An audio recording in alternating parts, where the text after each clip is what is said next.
교육부의 국장이 경질되고 한국교육과정평가원장이 사퇴를 하게 된 이유 바로 6월 모의평가였죠.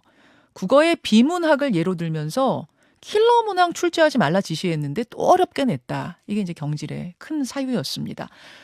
그 6월 모의평가 줄여서 육모 이렇게 부르는데요. 육모 성적표가 어제 나왔습니다. 근데 뚜껑을 열어보니까 국어는 통합수능이 시작된 이후에 육모 가운데 가장 쉬웠습니다. 만점자가 지난해 수능의 4배가 나왔습니다. 심지어는 응시자가 더 적었는데도 말이죠. 영어 역시 지난해 치른 수능보다 쉬웠습니다. 오히려 문제는 수학에 있었습니다. 미적분을 선택하느냐 확률 통계를 선택하느냐에 따라서 표준 편차가 크게 차이가 났어요. 이거는 무슨 뜻이냐면 올해도 이과의 문과 침공 현상이 심각할 수 있다는 얘기죠. 이과생이 대학의 인문계열로 입학했다가 대거 휴학하는 현상. 그 문과 침공 어떻게 막을까? 오히려 그 숙제를 남긴 육모였습니다. 어제 국회 교육위원회에 교육부 장관이 출석했죠. 여야 의원들의 질의가 쏟아졌는데 그 자리에 있었던 분 오늘 만나보겠습니다. 국회 교육위 안민석 의원 어서 오십시오. 네, 안민석 의원입니다. 막상 6월 모의평가의 뚜껑을 열고 보니 교육부 예상하고 좀 달랐다고 봐야죠.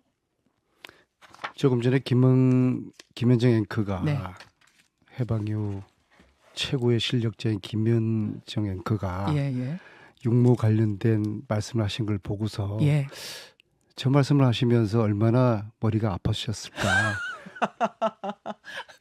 교육 전문가도 아닌 제가. 출제 난이도를 조절하는 거는 예. 전문가 영역이거든요. 예, 맞아요. 저도 이제 국회 오선하는 동안에 교육위원회를 예. 14년 동안 했어요. 예, 오래 하셨어요. 최장수 교육위원회 활동을 했고요. 최장수 씨구나. 제가 장관을 한 12번째 모시고요. 예. 예, 그동안 역대 대통령이 5번이 바뀌었는데요. 예. 그러면서도 교육 이 과정, 이 평가 이것은 저도 잘 몰라요. 그만큼 복잡하고 그럼요. 자꾸 바뀌고. 네, 그럼요. 맞아요. 지금 이야기되고 있는 킬러 문항이라는 거 있잖아요. 예. 이거는 더더욱 더 그래요. 전문가들 역시도 킬러 문항에 대해서 판단과 해석이 다 틀려요. 근데 이 어려운 폭탄을 대통령께서 제조를 하셔서 수험생들에게 던졌으니까 이게 난리법석이 아닌 것이죠. 그런데 문제는 예. 이 폭탄을 수습하는 과정에서 예. 정부 여당 청와대가 예.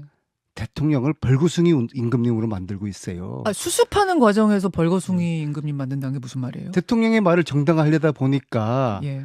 몸에다 옷을 맞추고 있는 것이죠. 아. 그리고 어제 교육위에서 하루 종일 이제 현안 질의가 있었는데 예. 어제 중요한 사실 하나가 밝혀졌어요. 어떤 겁니까? 대통령이 대체 어떤 지시를 하셨을까? 그러니까 대통령이 지시를 하셨고 그 지시 이행이 육모를 통해서 이행이 안 돼서 대통령이 진노하셨고 그래서 교육부 담당 국장을 경질했고 평가원 원장이 네. 사의 맺고 평가원 감사. 평가원이 들어갔고. 지금 제가 듣기로는 국무총리실 산하에 네. 공직기강 그쪽에서 부서에서 조사를 하고 있어요. 네, 감사 중이에요. 네, 그렇잖아요. 네. 저 난리가 음. 나게 되었는데 그래서 3월 지시 때 그럼 대통령께서 네. 킬러 문항 없애라고 그랬고 공정 수능하라고 하셨는지 이것을 저는 어제 좀 집요하게 이조 장관에게 추궁을 했거든요. 그러니까 육모 치르자마자 갑자기 튀어나온 게 아니라 3월에 이미 지시했는데 6월 모의고사에서 안 들었다. 그렇죠. 3월 지시가 그동안, 진짜 있었느냐를 그렇죠. 물으셨다고요? 그 흐름이 그동안 교육부와 예. 용산의 입장이었거든요. 맞아요. 이게 갑툭튀 아니다. 갑자기 예. 그러니까 저희들도 킬러 문항 없애자는 거는 민주당의 일관된 주장이었어요. 대선 근데 이제 공약이었잖아요. 문제는, 그것도. 그럼요. 예. 문제는 시기와 방식에 문제 있는 거거든요. 그래서 이거 왜 갑자기 수능 5개월 앞두고 이 폭탄 던졌느냐 하니까 3월 달에 이미 지시 받았다 그랬거든요. 그래서 예, 예. 제가 이조 장관께 3월 달에 구체적으로 언제 어떤 지시를 받았냐 그걸 여쭈니까는 공정 수능에 대한 지시를 받았다고 이야기를 하더라고요. 그런데 그럼 그걸 언제 어디서 그 지시를 받았냐?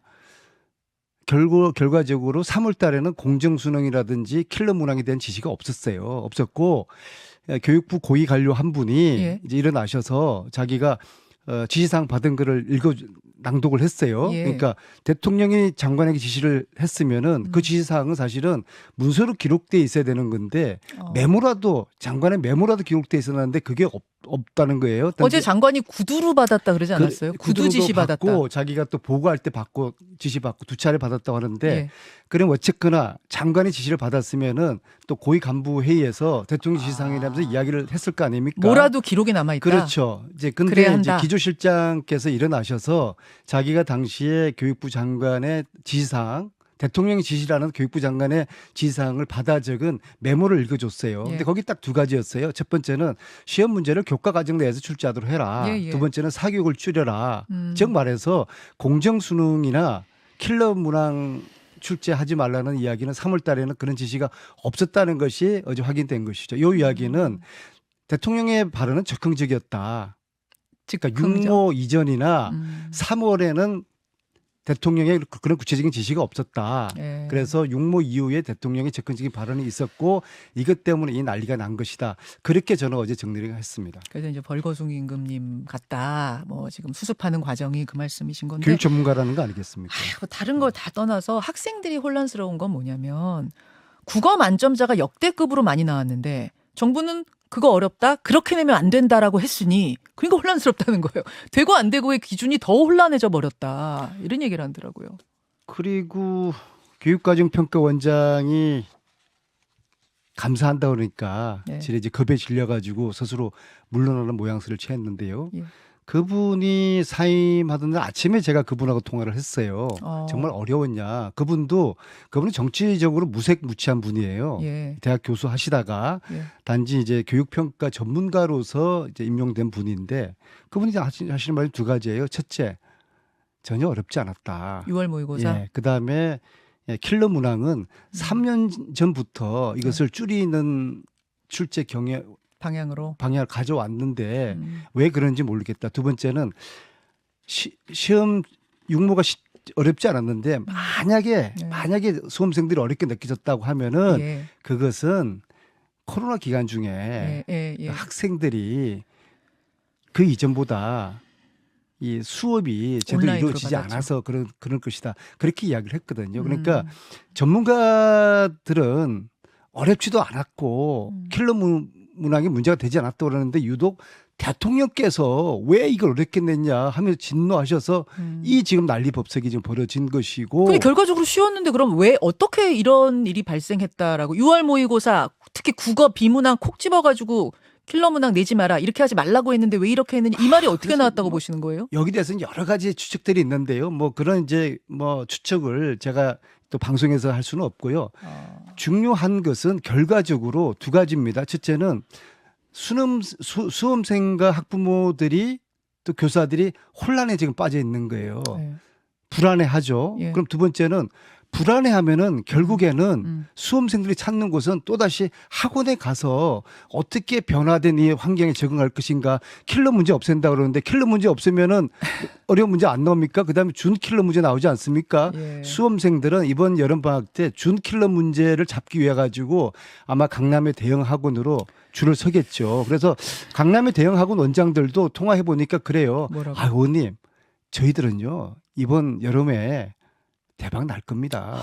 저희들이 전문가예요. 저희들은 이걸 밥 먹고 사는 사람들이기 때문에 동물적인 촉을 가지고 있습니다. 딱 보면 지금 안다. 오히려 사교육을 줄이는 게 아니라 사교육이 더 호황을 누리게 될 겁니다. 그러니까 사교육은 킬러 때문에 발생하는 것만이 아니라 불안에서부터 발생한다 그 말씀이신 거죠? 그러니까 불안하면은 당연히 알겠습니다. 사람들이 학원으로 사교육을 몰리지 않습니까?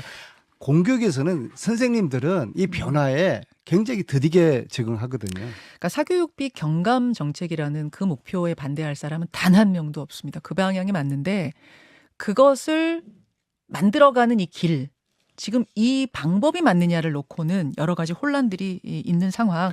청취자 네. 2452님 제발 교육 정책은 즉흥적으로 대하지 말아달라 이 문자를 좀 소개하면서 당 이슈로 좀 넘어가 볼게요. 그 전에 특히 네. 지금 자사고 외고 존치하겠다고 하면서 사교육 네. 잡겠다고 하는 것은 따뜻한 아이스크림 하고 똑같은 그런 모순된 그런 정책을 하겠다는 것이죠. 특히 이제 뭐 외고, 과학고 같은 특목고는 특수 목적이 있으니까 조금 별개로 놓는다 해도 자사고 같은 경우에는 이제 일반고와 거의 같은데 더 입시로 특화돼 있다. 이제 이런 이야기 지금 하시는 그 맥락이신가 자사고? 초등학생 때부터 자사고 네. 가려고 외고 가려고 사교육을 받아야 되거든요. 외고는 요즘 뭐 그런 분위기는 아닌 것 같습니다. 이과를 전혀 못 가기 때문에 그 분위기는 아닌 것 같긴 합니다만. 아니 분위기는 틀리지만은 예. 똑같아요.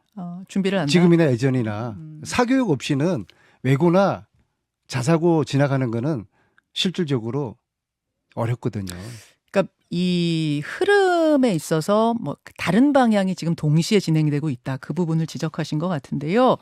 알겠습니다. 교육 이야기는 저희가 장관과도 이야기해봤고 학생들 이야기, 교사 이야기, 오늘 정치권 이야기까지 좀 들어봤고 또 여당의 교육위원도 초대해서 한번 이야기를 좀 나눠보기로 하고요. 당 얘기로 가겠습니다.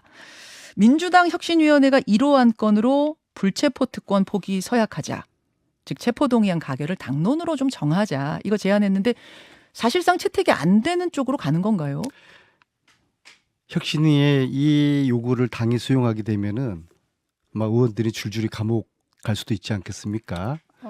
그런데 또 반면에 예. 혁신의 이 1호 안건을 당이 거부하게 되면은 혁신이 무용론이 나타날 것입니다. 그렇게 되면은 혁신이 성공할 수 없고 혁신이 성공할 수 없으면 저는 총선에서 저희들은 이길 수 없다고 보거든요. 예. 예, 그렇기 때문에 물론 우리가 어떤 도덕적 가치를 지나치게 민주당이 높게 잡는 것은 좀 비현실적이죠. 그러나 단 한 가지 국민의힘보다는 상대적 우월성을 가져야 된다. 도덕적 면에 있어가지고 예. 이것이 민주당의 중요한 가치? 무기라고 생각합니다. 무기? 예, 진보의 무기는 도덕성이거든요. 그다음에 그래서 이제 혁신위의 이 안이 저희들이 고민은 하지만 뭐 이제 모레 아마 의총에서 결정될 것 같은데요. 저는 당이 받아들였으면 좋겠어요.